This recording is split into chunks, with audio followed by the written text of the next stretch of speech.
好，朋友们，您有没有想过，辛苦了大半辈子，好不容易攒下点养老钱，结果却可能在一眨眼的功夫被骗子卷走？这听起来是不是比身体出毛病还让人心痛？今天我们要聊的就是现在最让人头疼的骗局，它专门盯上我们的银行存款，10个人里可能有9个都中招，尤其是我们这些中老年朋友更是高危人群。所以家里有存款的可千万要把今天的内容看完，并且赶紧告诉您最亲爱的家人，警惕起来，别让骗子有机可乘。这里是意识觉醒，记得按赞、订阅并打开小铃铛，这样您就不会错过我们的新视频。您可能会说，以前的骗子不都在大街上演戏吗？比如故意调钱让你捡，然后拉你入伙，最后连哄带骗的把你的钱掏走。这些老套路我们现在早就门儿清了，也有了防备。可时代在变，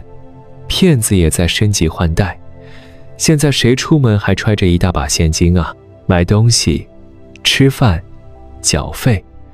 大部分时候都是刷卡或者用手机支付。我们的退休金、养老金那都是直接进银行户头的。既然大家都不用现金了，骗子当然也把目标转移了，他们把歪脑筋动到了我们的银行存款上。很多朋友一听就纳闷了，我的银行卡、提款卡都在自己身上，密码也没告诉别人。要是没有我亲自输密码或者指纹、脸部识别，钱怎么可能被领走呢？您想的没错，我们懂的道理，骗子当然也懂。所以他们现在根本不走寻常路，用的是我们压根想不到的高科技骗术。这也就是为什么很多人会稀里糊涂的上当受骗，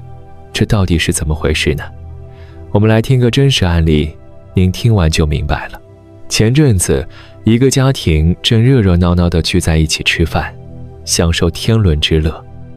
突然，叮咚一声，家里的嫂子手机响了，打破了屋里的宁静。她拿起手机一看，脸上先是闪过一丝惊讶，接着眉头就皱了起来。旁边的家人好奇地凑过去，发现她的手机屏幕上显示着一条银行入账通知，竟然有3万块钱转进了她的户头。嫂子还没从这突如其来惊喜中回过神来，一通陌生电话就打了进来。她疑惑地接起电话，电话那头传来一个女子焦急万分，甚至带着哭腔的声音：喂，您好，真的非常不好意思，我转错账号了。这笔钱本来是我要转给我朋友救急用的，他家里有人生病住院，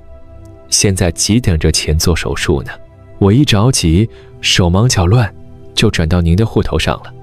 您能不能行行好，发发慈悲，赶快把钱退还给我，不然真的来不及了。您说，我们绝大多数人都是善良的。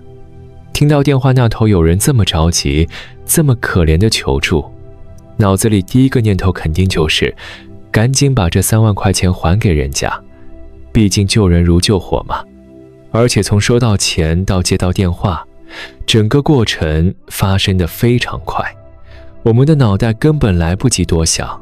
很多朋友如果没多留个心眼，可能就急急忙忙地按照对方给的账号把钱转过去了。恭喜您，如果您真的这么做了，那您就已经成功掉进了骗子的陷阱。很多朋友可能还是没转过弯来，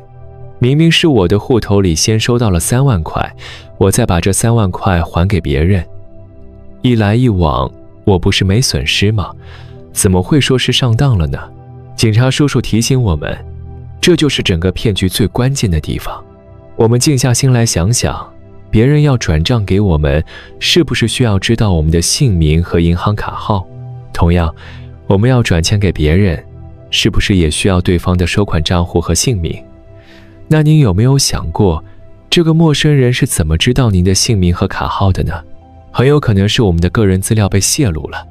现在的骗子会利用非法管道取得我们的个人资料，然后用我们的名义去申请小额的网络贷款，这些贷款公司的审核可能不够严格，钱就这样直接拨款到我们的户头里。所以，您收到的那3万块，根本不是什么转错的钱，而是以您的名义借来的贷款。当您把这笔钱还给那个所谓的交际女子时，您其实是把您自己的钱转给了骗子。更糟糕的是，那笔3万块的贷款是登记在您的名下，从此以后，您就必须开始支付这笔贷款的利息，甚至本金。这样仔细一想，大家是不是就明白这个骗局有多么可怕了？您不止白白损失了3万块，还莫名其妙背上了一笔债务。而且，这些骗子为了让骗局更加逼真，还会在很多细节上下功夫。他们可能会伪造一张看起来很正式的转账凭证截图，透过简讯或通讯软件传给您，让您误以为这真的只是一场单纯的转账失误，从而放松警惕。有些骗子甚至会冒充银行客服或贷款公司的专员，用非常专业的话术和您沟通，进一步增加骗局的可信度。那么，当我们真的遇到这种情况时，到底该怎么办呢？警察叔叔告诉我们，千万要记住以下几个关键步骤，才能保护好自己的血汗钱。首先，无论对方说的多么可怜，多么着急，都一定不要急着转账。在所有跟钱有关的问题上，保持冷静是第一要务。心一急，就容易乱了方寸，被骗子牵着鼻子走。其次，最好的做法是立刻亲自到最近的银行分行去查明这笔资金的来源。您可以直接到柜台向行员说明情况，请他们帮忙查询这笔转账的详细信息，比如转账方的户头信息，这笔钱是从哪家公司或个人转来的，转账的附注是什么等等。银行有专业的系统和丰富的经验，能够帮助我们辨识这笔钱的真实来源。千万不要相信对方在电话里说的任何话，一切以银行的查证为准。如果在查询过程中发现任何可疑的地方，或者您心里还是觉得不踏实，那就立刻报警，或是拨打我们最熟悉的165反诈骗咨询专线。警方有专业的侦查手段和丰富的反诈经验，他们能够及时介入调查，避免我们遭受更大的损失。同时，要注意保留好所有与这次事件相关的证据，比如银行的入账通知简讯、对方的来电显示号码、通话记录、所有的聊天记录等等。这些证据在后续的调查中都可能起到非常关键的作用。总之，面对这种新形态的银行卡诈骗，我们一定要多留一个心眼，不要轻易相信陌生人的任何说辞和转账请求。记住一句老话，天下没有白吃的午餐，一旦涉及到金钱交易，务必谨慎再谨慎。除了这种针对银行存款的骗局，另一种和我们生活息息相关的就是手机支付的诈骗。现在这个时代，一只手机在手，好像全世界都能畅行无阻。手机支付给我们的生活带来了极大的便利，出门买菜、逛街、吃饭，只要闭一下手机，就能轻松完成付款。然而，这种便利的背后，也隐藏着不少我们看不见的风险。现在很多人的手机上都绑定了像是 Line Pay、接口支付、支付宝等各种支付工具。这些工具就像是我们随身携带的电子钱包，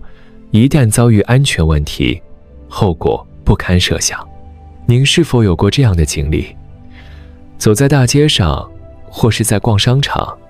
突然手机收到一则陌生的简讯，内容非常诱人，像是恭喜您抽中卖场5000元礼券，请点击链接领取，或是您的电信费用有欠费，为避免停话，请点击此处进行验证。又或者您在用手机浏览网页时，突然跳出一个很吸引人的广告视窗，说只要点进去就能拿到高额的优惠券。这些看起来很普通的简讯和链接，其实很可能都是骗子精心设置的陷阱。只要您一不小心点进去，手机就可能被植入一种叫做木马的恶意程序，您的手机可能瞬间就被骗子从远程控制了。还有一个常见的场景，当您在公共场所，比如咖啡馆、图书馆、火车站、机场等地，看到有免费的 WiFi 讯号，是不是会忍不住想赶快连上去？毕竟免费的网络能省点手机流量费，谁不喜欢呢？但您可能不知道，这些免费的 WiFi 当中，有很多是不法分子专门设置的钓鱼 WiFi。一旦您连上这种 WiFi， 您的手机就等于是完全暴露在骇客的眼皮底下。他们可以轻易地获取您手机中传输的各种信息，包括您的支付账户信息、登录密码等等。那么，这些木马程序和钓鱼 WiFi 究竟是如何一步步窃取我们的信息，然后把我们户头里的钱盗走的呢？让我们一起来揭开其中的秘密。当您点击了含有木马程序的链接后，这个木马就会在您完全没有察觉的情况下，悄悄地安装到您的手机系统里。它就像一个隐藏在暗处的间谍，会默默地收集您手机里的各种信息，包括您的联络人、简讯内容、通话记录等等。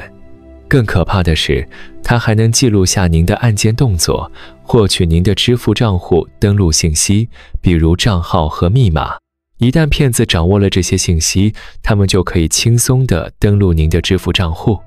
用您的名义去购物消费，或是把钱转走。而对于钓鱼 WiFi， 骇客们通常会在您连上网络后，透过技术手段拦截您在网络上传输的所有资料。比如说，当您使用手机支付时，您的付款信息会透过网络传送给支付平台进行验证和处理。在这个过程中，骇客就可以利用钓鱼 WiFi 拦截这些信息，然后伪造您的支付请求，将您的钱转到他们自己的账户里。而且，他们的犯案操作往往非常迅速和隐蔽，您可能在毫无察觉的情况下，户头里的钱就已经不翼而飞了。另外，骗子们还会利用一些心理学的技巧来进一步增加诈骗的成功率。比如，他们会冒充银行客服、支付平台客服等工作人员给您打电话或发简讯，用账户安全有风险、系统需要升级等理由引导您进行一些操作，像是点击某个链接、输入手机收到的验证码等等。一旦您按照他们的要求做了，就等于是亲手把打开金库的钥匙交给了骗子。面对如此猖獗的手机支付诈骗，我们难道就束手无策了吗？当然不是。警察叔叔告诉我们，只要我们掌握一些有效的防范方法，就能大大降低被骗的风险。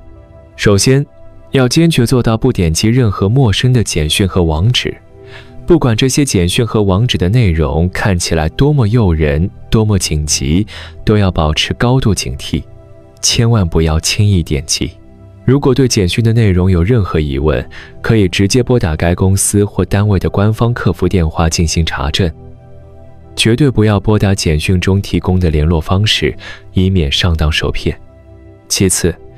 非常建议大家在手机上安装一些防诈骗的应用程式，比如 What's Call 这类可以辨识陌生来电的 APP， 或是警政署165全民防骗的 APP。这些 APP 有很多功能，像是诈骗预警、可疑号码查询、检举投诉等等，可以实时保护我们的手机安全。它们就像是我们手机的守护神，一旦侦测到有诈骗风险的电话或简讯，会及时发出警报，提醒我们注意防范。还有，千万不要随便连接公共场所的陌生 WiFi。如果确实需要在外面使用网络，尽量选择官方提供的有明确标识的 WiFi， 比如店家贴在墙上的，并且在连接前向工作人员再次核对网络名称和密码是否正确。另外，在进行手机支付、网络银行转账等重要操作时，最好还是使用自己的手机行动数据网络，避免使用公共 WiFi， 这样才能最大程度地确保支付过程的安全。此外，我们也可以养成好习惯，定期对手机进行病毒扫描和安全检测，及时发现和清除手机中的恶意软件。同时，要特别保护好自己的支付密码、信用卡安全码、手机验证码这些重要信息，绝对不要随意透露给任何人。在使用支付工具时，尽量开启指纹识别、脸部识别等生物识别功能，来增加账户的安全性。总之，手机支付虽然方便，但安全问题绝对不能忽视。我们要时刻保持警惕，提高自我防范的意识，才能让骗子无计可乘。在这场与诈骗分子的较量中，我们这些老年朋友无疑是需要特别关注和保护的重点人群。我们这一代人社会经验很丰富，什么风浪没见过，但对于手机跟网络这些新东西，确实是比较陌生。就像在科技的浪潮中，我们是走得比较慢的慢行者，在享受现代生活便利的同时，也面临着许多潜在的风险。随着年龄的增长，很多长辈对于手机的复杂操作并不熟练，这使得我们在面对各种功能繁复的手机应用和网络信息时，会显得有些力不从心。比如一些简单的手机支付操作，对年轻人来说可能轻而易举，但对我们来说，却可能是一道难以跨越的门槛。我们可能不太清楚如何查看支付的明细，如何设定安全的支付密码，也不太了解如何防范手机支付中的各种安全风险。同时，我们老年人的防范意识，说实话，有时候也相对薄弱一些。我们这一代人普遍心地善良，待人真诚，对于陌生人的警惕性比较低，很容易相信别人的话。再加上现在社会发展太快，各种新型的诈骗手段层出不穷，而我们对于这些新骗术的了解相对较少，缺乏足够的辨别能力。在面对诈骗分子精心设计的骗局时，就很容易上当受骗。另外，我们的社交圈子相对较小，信息来源比较有限，我们获取信息的管道可能主要还是来自于电视、广播或是亲朋好友之间的交流。对于一些新兴的网络诈骗信息，可能无法及时了解和掌握，这就导致我们在面对诈骗时，往往处于一种信息不对称的劣势地位，很难做出准确的判断。为了更好地保护我们老年朋友的财产安全，警察叔叔也特别提供了一些专属的建议。首先，他建议，如果不是非必要，尽量不要把主要的银行存款账户绑定到任何手机支付软件上，这样可以从源头上大大降低手机支付被盗刷的风险。如果确实有使用手机支付的需求，可以选择一些相对安全的方式，比如现在很多支付平台都有的亲属卡或共享额度功能，子女可以透过自己的账户为父母开通亲属卡，设定一个消费的额度。这样一来，长辈在消费时，款项是由子女的账户来支付，既能满足长辈的支付需求，又能保障主要存款账户的资金安全。其次，当出现任何转账异常、收到可疑信息或电话等情况时，一定要先找家里的年轻人帮忙看看，或者直接亲自跑一趟银行。年轻人对手机和网络比较熟悉，能够帮助我们分析和判断情况，避免我们在慌乱之中做出错误的决定。而银行行员也具备专业的金融知识和丰富的经验，他们可以为我们提供最准确的信息和帮助，确保我们的资金安全。另外，作为子女，也要多关心长辈的生活，主动加强对他们的防诈骗宣传，可以定期和父母长辈们交流，跟他们分享一些最新的诈骗案例和防范知识，让他们了解现在常见的诈骗手段和防范方法。同时，也可以鼓励长辈多参加李明中心或社区举办的防诈骗宣传活动，提高他们的防范意识和辨别能力。最后，还是要建议长辈们在子女的帮助下，在手机上安装前面提到的防诈骗 APP， 并学习一些基本的使用方法。这些 APP 可以及时监测手机中的诈骗风险，发出预警，为我们的手机安全保驾护航。子女可以耐心地教长辈如何使用这些 APP， 让他们成为长辈防范诈骗的得力助手。希望这些建议能够帮助我们所有的老年朋友提高警惕，远离诈骗的侵害，让我们的晚年生活能够更加安心幸福。最后也想补充一点关于现金的注意事项。